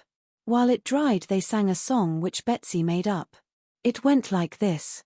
"Oh, the Easter egg dyes. The Easter egg dyes. We could make this sand into Easter egg pies. But we're going to fill beautiful bottles instead, with Easter egg yellow and Easter egg red." At dinner time Julia and Katie came down from the hill with their hands full of violets and hepaticas, bloodroots and Dutchman's breeches. They stopped and stared when they saw the colored sand. "Well, for goodness sake," they said. And then they said, "We'll help you fill those bottles after dinner." Julia and Katie were nice sometimes. Besides, it was fun, filling the bottles. The vanilla bottle and the ketchup bottles were filled with sand of just one color. That was because they were hard to fill, their necks were small. The other bottles had sand in layers, purple with yellow, green with red, red with blue. The jar that Tacy's mother had given them was the prettiest of all. Into that one they had put sand of every color. The mouth of the jar was wide, so that the stripes could be made smooth and even. It made Betsy throb inside to see the shining colors through the glass. When they had finished, Julia jumped up. "Now I've got to practice my music lesson," she said. "I've got to take care of Paul," Katie said. Betsy and Tacy didn't care. In front of the piano box they put 2 chunks of wood, the kind that Betsy's mother burned in the kitchen stove. Across those chunks they laid one of the planks from the room Betsy's father had built. They got a cigar box to hold their money, and Tacy sat behind the counter, and Betsy called, "Sand for sale, sand for sale." She called it as loud as she could. At last the children began to come, all the children of Hill Street. They bought bottles of sand and they paid for them with pins. The bottom of the cigar box was glittery with pins. But Betsy and Tacy wouldn't sell their 2 best bottles for pins. They wouldn't sell the perfume bottle with the blue-colored stopper nor the big fat jar. "We'll sell them to Mrs. Benson," they said. So when all the rest of the bottles were gone, they went to Mrs. Benson's house. She was busy getting supper, but she stopped to admire the bottles. "What beautiful bottles of sand," she said. "How much do you ask for them?" "We don't know," said Betsy and Tacy. "Would 5 cents apiece be enough?" "5 cents apiece," said Betsy and Tacy. They were astounded. Mrs. Benson gave them each a nickel, and put the big fat jar on her piano and the perfume bottle on her parlor table. "Don't they look beautiful?" she said. Betsy and Tacy thought they did. Halfway up the hill, Betsy said, "5 cents is a terrible lot of money." "I know it," Tacy said. "I'm not sure," said Betsy. "But I think that 5 and 5 make 9. "I'm sure they do," said Tacy. "I've heard Katie talking about it." "It's a lot of money to keep around and not spend," said Betsy. After a moment Tacy said, "We could go to Mrs. Chubbuck's." "No," said Betsy. "You only need pennies to buy candy. These are nickels. We can buy something more important than candy." She thought and she thought. "Do you know what I think we'd better buy?" she asked, after she had thought. "What?" asked Tacy. "That chocolate-colored house." "The one we pass when we go to school?" asked Tacy. "With the tower," said Betsy. "And the pane of colored glass over the door." "What would we do with it when we got it?" asked Tacy. "Why, live in it. We'd sleep in the room with the tower. We could look through that colored glass whenever we pleased," Tacy said. So they decided to go and buy the chocolate-colored house. At the vacant lot they met one of Tacy's brothers. It was George, the one who asked the tailor for fashion sheets for Tacy. "Aren't you 2 a long way from home?" he asked. "We go to school this way every day," Tacy said. "But this isn't school time. This is supper time," said George. As he spoke the whistle blew for 6 o'clock. "Well, it's like this," said Betsy. "Tacy and I earned a lot of money today. So you're going to Mrs. Chubbuck's?" "No," said Tacy. "We're going to buy a house." "A house? What house?" "That house," said Betsy and Tacy, and they pointed through the trees on the vacant lot to the corner of the street beyond. You could see, quite plainly, the tower of the chocolate-colored house. "How much money have you got?" asked George. 9 cents, said Tacy. "We think it's 9 cents, said Betsy. They opened their hands and showed him the 2 nickels. George pulled his mouth down hard, as though he were thinking. "It's lots of money, all right," he said. "It isn't quite enough, though, to buy that house. I wouldn't buy it today if I were you. What are we having for supper, Tacy?" "I don't know," said Tacy. She hung her head in disappointment. Betsy swallowed hard. "Maybe it's near enough summer," said George, "so that you 2 could take your plates up on the hill. Do you remember how you used to do that?" "Oh, yes," cried Tacy. "It was fun," cried Betsy. They had almost forgotten how they used to eat on the hill. They looked up Hill Street, and the hill seemed to have been painted with a light green brush. Their little bench was waiting in the rosy sunset light. "I'll go ask my mamma," said Betsy. "I'll go ask my mamma, too," said Tacy. They both started to run. "And put those nickels in the bank," George called. "Save them. Do you hear?" But Betsy and Tacy were running too fast to hear. 10. Calling on Mrs. Benson. When summertime came, Betsy and Tacy didn't need to bother with school anymore. They could play all day long. They did play all day long, and they never once ran out of things to do. The days aren't long enough for those two, Betsy's mother used to say to Betsy's father. This was true, although it was strange, for a day was very long. A day filled all the hours which it took the sun to wheel from behind the White House on the big hill, across the vast blue spaces of the sky, to the trees down behind Tacy's barn. By the time evening came and Betsy and Tacy were playing games with the other Hill Street children, not made-up games, but real games, like pom-pom pull away and run, sheep, run, they could hardly remember the cool morning hours when they had had the world to themselves. But in all the long golden time in between, they never ran out of games to play. One of their favorite games was dressing up. They loved to dress up in grown-up clothes and go calling. One day Betsy's mother let her dress up in her old tan lace dress. It was a beautiful dress with a big pink rose in the front. Betsy poked an old tablecloth underneath her skirts behind to make a bustle like her mother's. And she wore an old hat of her mother's, a round hat with a veil. Tacy wore a striped blue and green silk dress of her grown-up sister Mary's. Her curls were pinned high, and she wore a big hat covered with flowers. And Mary let her carry her parasol, which was pink with ruffles all around it. When Tacy was given the parasol, she and Betsy raced back to Betsy's house. "Mama," Betsy cried, "Tacy has a parasol. May I carry your parasol?" "No," said Betsy's mother. "But you may carry my card case." She got it out of the bureau drawer. One side was filled with cards which said Mrs. Robert Ray. A little lace-edged handkerchief, smelling of violet perfume, peeked out of the other side. Betsy's mother carried this case when she went calling. She left a card at every house.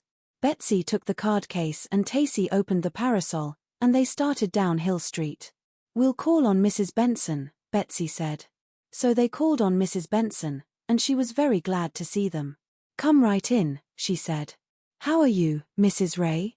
"How do you do, Mrs. Kelly?" She pretended that they were their mothers, instead of Betsy and Tacy. Of course that was the right thing to do. "Sit right down," she said, and they sat down on the sofa. "It's lovely weather we're having." "Yes, isn't it?" said Betsy in a very grown-up tone. Tacy didn't talk much. She was bashful. "I hear you bought some sand, Mrs. Benson," said Betsy in the grown-up tone. "Yes, I did." "Would you like to see it?" asked Mrs. Benson, and she went to her desk and brought out the 2 bottles full of sand which Betsy and Tacy had colored, the perfume bottle with the blue-colored stopper and the big fat jar. "Mercy, what beautiful sand," said Betsy. "Isn't it?" cried Mrs. Benson. "I bought it from 2 little girls named Betsy and Tacy." Tacy looked up then, her blue eyes dancing into Mrs. Benson's. "I know those little girls," she said. "I thought maybe you did," said Mrs. Benson. After a minute Mrs. Benson asked, "Wouldn't you like some tea?" "Tea?" asked Betsy, so surprised that she forgot to talk like her mother. "Afternoon tea," explained Mrs. Benson. "What ladies drink when they go calling." "Oh, of course," said Betsy. "I'd love some." "Wouldn't you, Tacy?" So Mrs. Benson gave them some tea, cambric tea, she called it, and it was delicious. They had cookies with their tea, and Betsy and Tacy nibbled them daintily. But they ate them to the very last crumb. When the cookies were gone, Betsy said, "Well, I'm afraid we'll have to be going. Goodbye, Mrs. Benson." "Goodbye, Mrs. Ray," Mrs. Benson said. "Goodbye, Mrs. Benson," said Tacy, not bashful anymore. "Goodbye, Mrs. Kelly," said Mrs. Benson. "May I help you open your parasol?" Then Betsy remembered the card case. "And I must leave you a card," she said. "Here's a card for me and one for Tacy." Betsy and Tacy went on, down Hill Street Hill. "Who shall we call on next?" asked Tacy.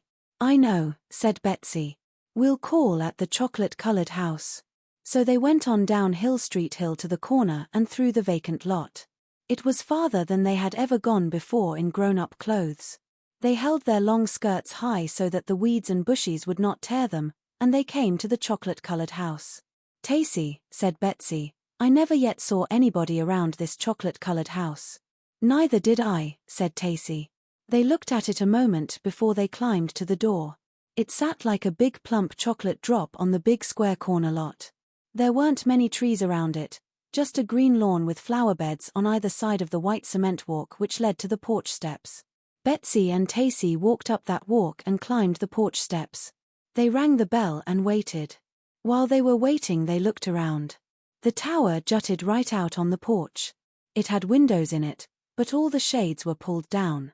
The pane of colored glass over the front door shone ruby red in the sunlight. No one answered their ring, and Betsy and Tacy rang the bell again.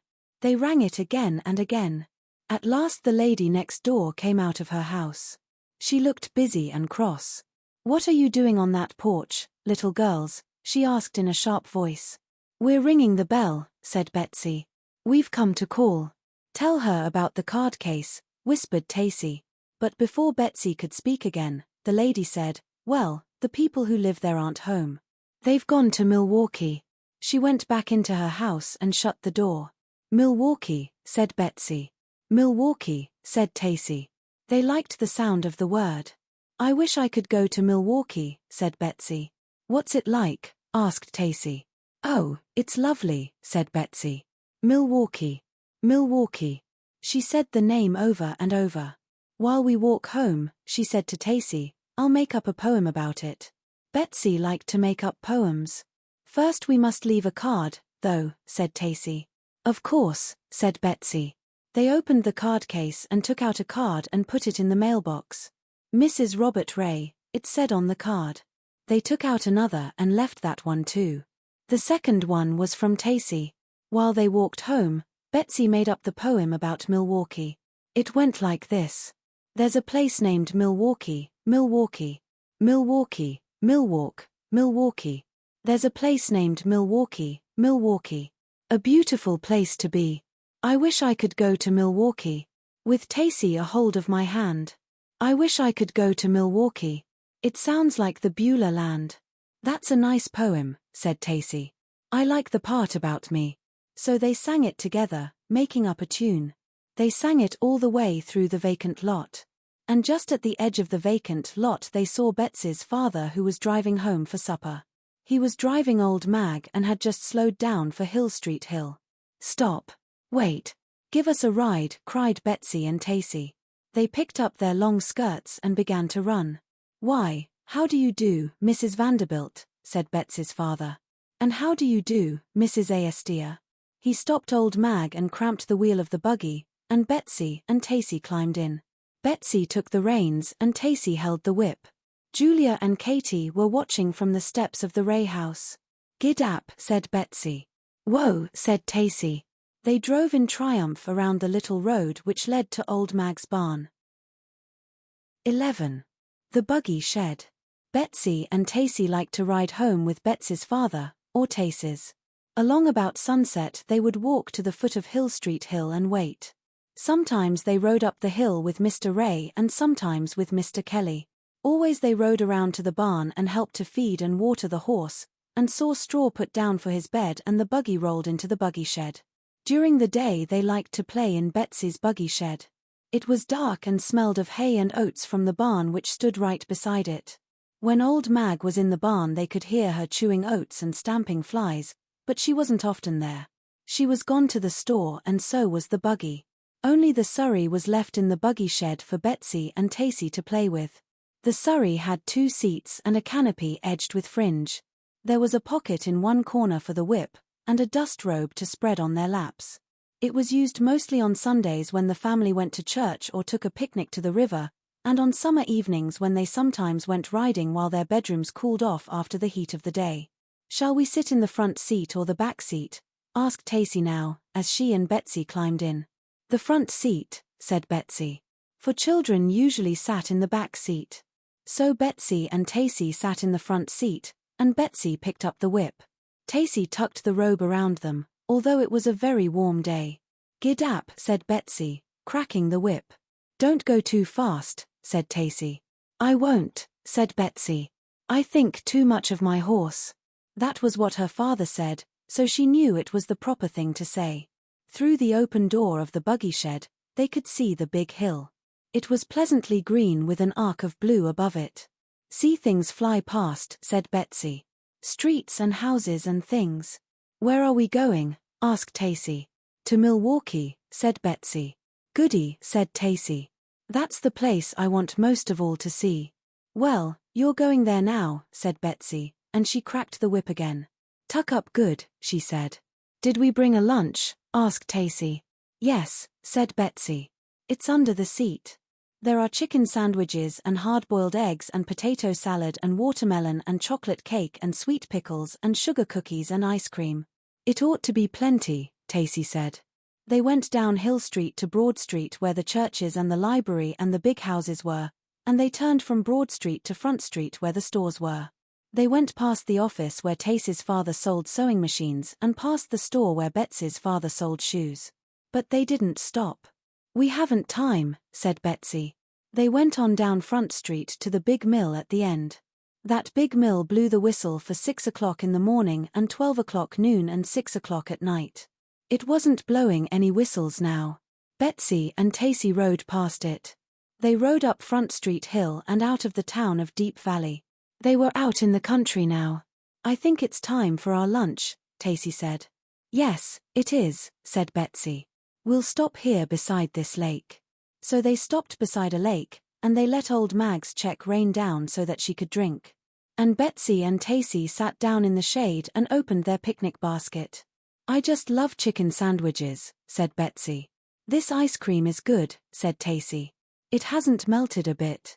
We must be careful not to squirt this watermelon, Betsy said. Yes, said Tacy. We forgot to bring any napkins. When they had finished eating they climbed back into the surrey and they rode and rode and rode. I see Milwaukee, Betsy said after a while. Do you? Asked Tacy. Where? See those towers away, way off. Betsy said. And when they had come closer, she said, it looks like the cities on my Sunday school cards, with that wall and all those towers. That's right, said Tacy. I see palm trees. The people will wear red and blue nightgowns, like they do on the Sunday school cards, most likely, Betsy said. Maybe there will be camels, said Tacy. Of course there will be camels. I think I see a camel's head now, sticking around. There was a head sticking around the side of the buggy shed door. But it didn't belong to a camel. It belonged to the little boy named Tom. Hello, he called out doubtfully. What are you doing here? Betsy asked. My mother brought me. She came on an errand. Oh. Well, you can play with us if you want to. What are you playing? We're going on a trip in this surrey. Where to? He asked, coming in. Betsy hesitated, and Tacy didn't speak either. They liked Tom, but boys were boys, they didn't always understand. And Milwaukee was no ordinary city. Milwaukee was their secret. They had a song about it. Just going on a trip, said Betsy. Is there anywhere you'd like to go? Sure, said Tom. I'd like to go to St. Paul. I went there once. Stayed at a hotel. And a man gave me a nickel. We went to St. Paul on a train though. Do you think that horse could make it? He stared at the empty shafts. This is a fine horse, said Betsy. And you may drive because you're company. So she and Tacy didn't get to Milwaukee that day, after all. But they had a good time in St. Paul. They stayed in St. Paul until Julia and Katie came to tell them that there were lemonade and cookies for the children under the butternut tree. 12. Margaret. That summer Julia and Betsy went for a visit to Uncle Edward's farm. They had a good time too. They saw the cows milked and they helped to gather eggs and they played with chicks and ducklings and they rode on the big farm wagons. But at last the time came to go home, and Betsy was glad. She wanted to tell Tacy all about it. Betsy's father didn't come to get them. Uncle Edward drove them home. They drove into town and up Hill Street and up to the very end of Hill Street. Betsy was looking everywhere for Tacy. She wanted to tell her all about the farm. But before she could find Tacy she saw her father. He was standing on the porch waving to them. Hurry, he called. I've got a surprise. And Uncle Edward began to laugh, and stopped the horse. And Julia and Betsy scrambled over the wheel and out of the buggy and ran up the steps of the little yellow cottage, to the porch where their father was waiting. He was smiling all over his face, and he hugged them and kissed them and said, "Guess what's waiting for you inside the house?" Betsy thought and thought. And she knew they had a cat, so she was going to say, a dog. But Julia cried out, Robert Ray Jr. Her father laughed out loud at that, and he gave her a squeeze. Guess again, he said. And Julia said, a little sister. And Betsy's father said, that's right. A little sister. And we can't very well call a girl Robert, so you and Betsy have to find a name for her. You can name her all by yourselves. Betsy's father led the way into the house. For some reason he went on tiptoe. And he led the way into the parlor and into the back parlor and into the new downstairs bedroom, and there was Betsy's mother lying in bed. And resting on her arm was a little red-faced baby. A woman wearing a white apron stood beside the bed. Julia, Betsy, cried their mother. Come here and kiss me, and see your baby sister. Julia and Betsy tiptoed toward the bed. The room smelled of medicine, and the woman with the white apron was strange, and Betsy felt strange, too. And she didn't at all like the looks of her baby sister, but her mother was gazing at them with such shining eyes, Betsy couldn't bear to hurt her feelings. So she didn't say a word. Julia actually liked the baby. You could tell that she did. She oh-ed and she ah-ed and she said, oh, let me hold her. May I hold her, Papa? And she lifted up one of the tiny hands and cried, isn't she darling? Betsy was disgusted with Julia. Julia never did have much sense, she thought to herself. When nobody was looking she slipped into the kitchen and out the back kitchen door. She had thought that the first thing she would do when she got home would be to run over to Tacy's, but she didn't want to go to Tacy's now. She wanted to get away where nobody could see her, and for a very special reason. She went out past the backyard maple and through the garden and the little orchard and past the buggy shed and into the barn. Old Mag was there munching hay. And Betsy went into a corner of the barn and sat down and began to cry. She didn't know why she was crying except that everything was so queer. Her mamma in bed, a strange woman around, the room smelling of medicine and that unnecessary baby. It's a perfectly unnecessary baby, Betsy said aloud. I'm the baby.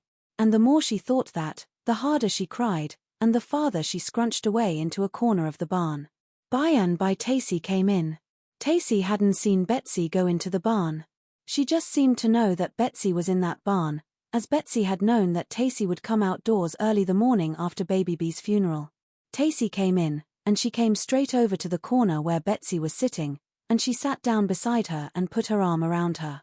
She held Betsy tight. Betsy went sniff, sniff, sniff, sniff, every 2 sniffs farther apart, until at last she wasn't crying anymore. She was just sitting still inside Tacy's arm.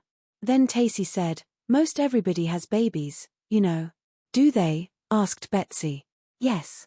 Look at our house, said Tacy. First I was the baby, and then Paul came. And then Paul was the baby, and then B came. And then B died, so now Paul's the baby again. But I expect there'll be another baby most any time. You can't keep on being the baby forever, Tacy said, finishing up. Somehow that made Betsy feel better, to know that Tacy used to be the baby and now wasn't the baby anymore. Tacy got along all right. And if this was something that happened to everybody, having a new baby come to the house now and then, why it just had to happen to her. Our baby's funny looking, she said in a low voice. All babies are at first, said Tacy. They get pretty after a while. My mama seems to think it's pretty right now, Betsy said. Of course, said Tacy. Mamas always do. Julia, said Betsy slowly, didn't mind at all. She liked the baby right away. Well, but she's the oldest, said Tacy. The oldest is always different. Betsy rubbed her fists into her eyes to dry them. She leaned back against Tacy's arm and smelled the smell of the barn. All of a sudden she thought how odd it was that Tacy should be talking like this. Usually she herself did most of the talking. But now Tacy was doing the talking. She was trying to comfort Betsy just as Betsy had comforted her after little B died. And she had comforted her. All the sore hurt feeling was gone. I'll help you wheel that baby out in the carriage, Tacy said. We'll wheel her to the chocolate-colored house. Betsy sat up happily. That will be fun, she said. And my papa said that Julia and I could name her. Name the baby, cried Tacy. That's what he said Betsy proudly. Why, I never named a baby in my life, said Tacy. What will you name her? She asked. Betsy thought a moment. Rosie would be a nice name, she said. Come on, let's find Papa and tell him. So Betsy and Tacy took hold of hands and skipped down to the house. Mr. Ray was looking for Betsy. I was wondering where you had gone to, he said. Come on in, we've got to name the baby. Tacy and I have thought of a name. It's Rosie, Betsy said. Rosie, said Betsy's father. Rosie. It's certainly a beautiful name. And later he and Betsy and Julia sat down in the kitchen. They drew their chairs into a circle and talked importantly in whispers. But the baby wasn't named Rosie after all. For Julia wanted to call her Ginevra. Betsy wouldn't have Ginevra, and Julia wouldn't have Rosie. Julia wouldn't have Rosie Ginevra, and Betsy wouldn't have Ginevra Rosie. See here, said Betsy's father. How about Margaret? Betsy liked Margaret better than Rosie. Julia liked Margaret better than Ginevra. They all thought that Margaret was a beautiful name. So they named the baby Margaret. And Tacy was right about the baby getting pretty. She grew prettier every day. 13. Mrs. Muller comes to call. Soon after baby Margaret was born, two things happened to Betsy and Tacy. The first one was, they climbed the big hill, all the way to the White House which stood on the top. The second one was, well, that comes after the first. It was a late summer day. Goldenrod and asters were coloring the hill. The days were growing short, the birds were gathering in flocks, and there was a feeling in the air that school would be starting soon. Betsy and Tacy were sitting in the backyard maple, and suddenly Betsy said, let's climb the big hill, all the way to the top. Let's, Tacy said. So they ran and asked their mothers. All right, said Betsy's mother. But you'd better take a picnic. All right, said Tacy's mother. What a good thing it is that I was just baking a cake. So they took along a picnic.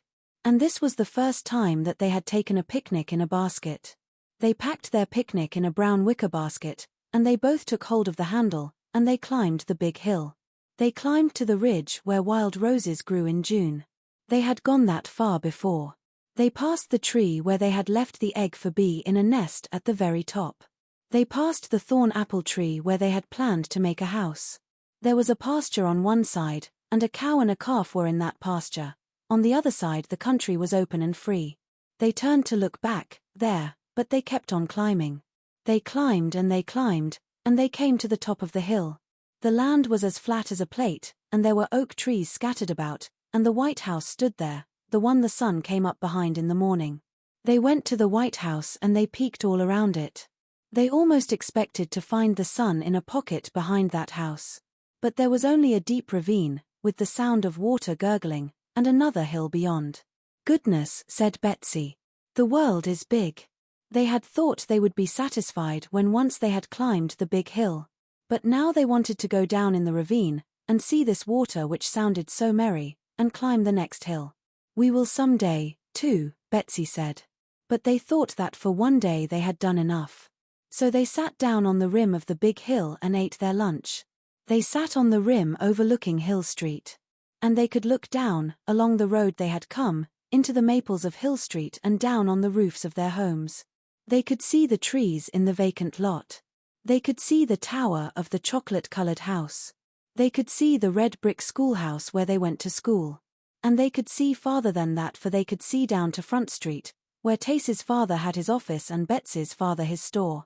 They could see the towering chimneys of the big mill where the whistles blew for morning, noon, and night.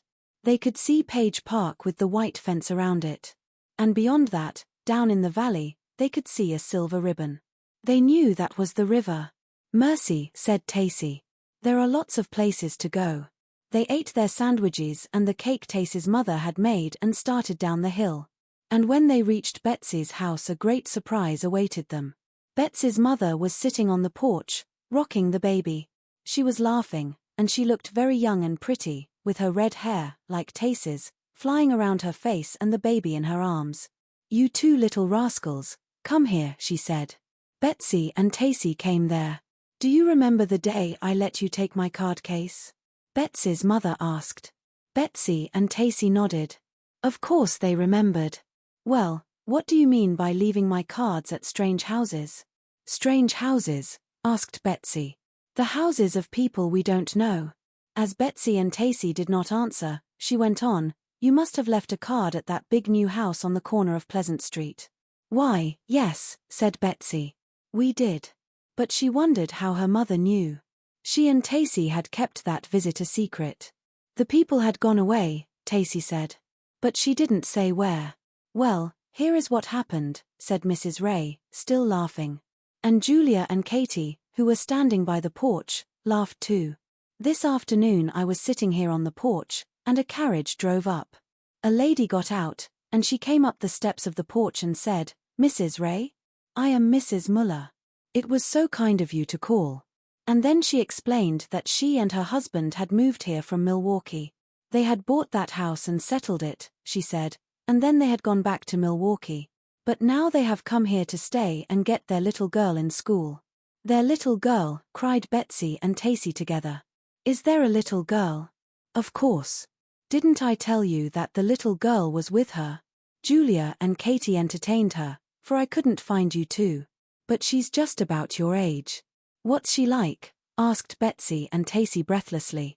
Oh, she's darling, said Julia and Katie. She's perfectly sweet.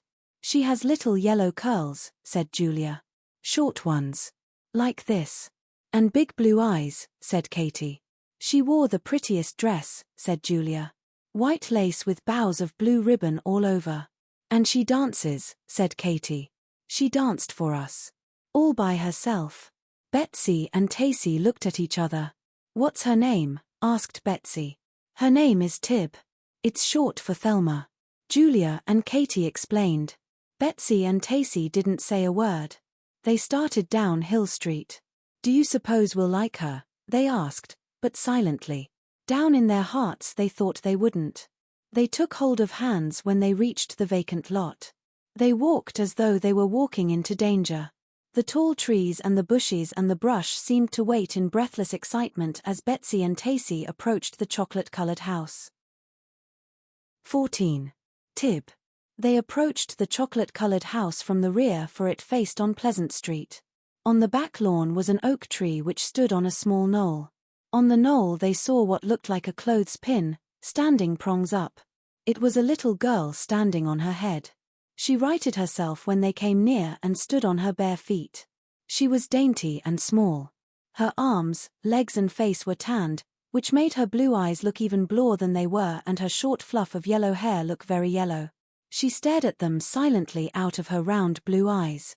What were you doing? Asked Betsy. Standing on my head. What were you doing that for? I was practicing. It must be hard, said Betsy. Oh, no, it isn't. The little girl looked surprised. Tacy didn't say a word. She was bashful. Betsy stared back at the little girl. It was certainly Tib. But my sister said you had a white lace dress on, she said at last. I took it off when I came home, Tib answered. I'm not allowed to play in my best dress. Neither am I, said Betsy. Neither is Tacy. I wish we could see your dress, though, she added after a moment. Do you? Asked Tib, looking surprised again. I'll show it to you. She led the way into the chocolate-colored house. They went in by the back door. Wipe your feet, said Tib, pausing on the doormat. The kitchen was so clean, it shone like a polished pan. It smelled good, of something baking. A hired girl was standing by the stove. There was a swinging door which led into the dining room and another door which led into a pantry full of glittery china and glass. The third door led up some narrow stairs, and up these they followed Tib. Upstairs was a long hall with doors admitting to the bedrooms. Tib took them into one of these, and hanging in a closet was the white lace dress. It's a beautiful dress, said Betsy. Tacy touched one of the pale blue satin bows. Tib led them down the hall. There were front stairs as well as back stairs. They went down the front stairs, and just as the steps turned at a little landing, they came in view of the pane of colored glass. The afternoon sunlight, streaming through it, turned it to ruby red.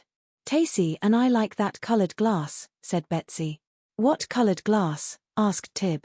That colored glass over your door. Do you? Why? Asked Tib.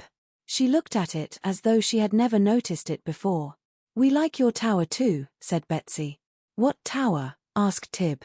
Do you mean the round room? That's our front parlor. They crossed the hall and entered it. It was round and beautiful. Hanging over the piano was a picture of an old man giving a little girl a music lesson. The chairs and sofa were covered with blue velvet and there was a bamboo table draped with a blue silk scarf. The table held 2 little china dolls, a shepherd and a shepherdess. Tib led them through blue velvet curtains into the back parlor. This had a window seat from which you could see the red brick schoolhouse. A lady sat there sewing. She was short and chunky and had yellow hair like Tib's and earrings in her ears. Is this the little Ray girl? She asked. Yes, answered Betsy. I'm Betsy and this is Tacy. Tacy held her head down and covered her face with her curls. Well, I hope you children will all be good friends, Tib's mother said, smiling. Mama, said Tib. May we have some coffee cake? Yes, said the lady. Matilda will give you some. But eat it out on the knoll. So Matilda, she was the hired girl, gave them some coffee cake. It was hot out of the oven. And they sat down to eat it on the knoll. Tib kept staring at Betsy and Tacy with her round blue eyes. She looked awed and admiring, which was nice but very strange. For Tib was the one who danced, thought Betsy. She was the one who had a white lace dress. She was the one who had a house with front and back stairs and a tower and a pane of colored glass. Betsy and Tacy looked at each other. Both of them looked surprised. They hadn't expected to like her, but they did. Tib didn't say a word and neither did Tacy, so at last Betsy said, When you came to our house, we were up on the big hill. Were you? Asked Tib. We climbed to the very top, said Betsy. Did you? Tib replied. There's a little hill too, said Betsy. With a bench on it. We eat our supper there. All by yourselves? Asked Tib. All by ourselves, said Betsy. And Betsy makes up stories, said Tacy. It was the first word she had said. Do you mean, asked Tib, that she tells about Cinderella? No, I make them up, said Betsy. But how can you? Tib asked. Why, I just do, said Betsy. Tacy helps me. Will you make one up now? Asked Tib. Yes, if you want me to. I'll make one up about you and me and Tacy and that pane of colored glass over your door. Tib was speechless with astonishment, but Tacy jumped to her feet and said, Let's go up to our bench. That's the best place for stories. So she took one of Tib's hands and Betsy took the other. And they walked through the vacant lot and up Hill Street Hill. As they walked they were very busy talking. We've got a piano box we play in, Betsy said. And Betsy's got a baby sister, Tacy said. We play paper dolls, said Betsy. And store, said Tacy. We dress up and go calling. And Betsy makes up games. Tib held their hands tightly. She sighed deeply with content. I'm glad I came here, she said. I like this better than Milwaukee. Betsy and Tacy stopped still. They looked at each other, their eyes as round as Tib's. She liked Hill Street better than Milwaukee. Well, they had always known it was nice. After a silent moment they went slowly on toward the bench on the hill. We'll have lots of fun, said Betsy. You and me and Tacy. Lots of things will happen. And so they did. The end.